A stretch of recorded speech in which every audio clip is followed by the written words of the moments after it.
নির্বাচনে জেতার আগে অনেকেই অনেক কথাই বলেছে, আমরা দেখেছি এভাবে করে যে সে সেটা করবে না, এটা সবাই বলে। কিন্তু দেখা যায় যে কালক্রমে যখন ক্ষমতা চলে আসে তখন দেখা যায় যে অন্যরকম একটা দৃশ্যপট দেখা যায়।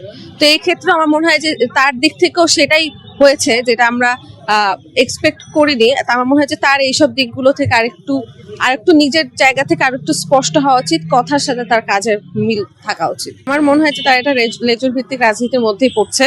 তার এই এই বিষয়গুলো নিয়ে আরেকটু স্পষ্ট হওয়া উচিত।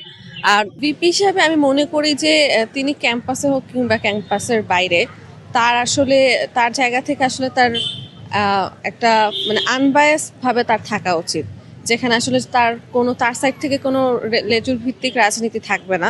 সেটা আসলে অনেকে মনে করতে পারে যে হচ্ছে কি এটা তো সে হচ্ছে ক্যাম্পাসের বাইরে করছে, কিন্তু আমার মনে হয় যে সব ক্ষেত্রে আসলে তার নিজের জায়গা থেকে আসলে সে যেভাবে আসলে এই এই ভিপি হয়েছে আর কি, যেগুলো সে বলেছিল যে হ্যাঁ কোনো লেজুর ভিত্তিক রাজনীতি হবে না, বা কোনো হচ্ছে গিয়ে বায়াসনেস বা কোনো এই ধরনের কোনো ইয়ে থাকবে না, যে সে হচ্ছে কি এগুলোতে অংশগ্রহণ করে প্রচারণার কাজ চালাবে। সেই জিনিসটা আসলে দেখতে পাচ্ছি না। আমার মনে হয় যে সেই দিক থেকে তার আরেকটু এটা ভেবে দেখা উচিত।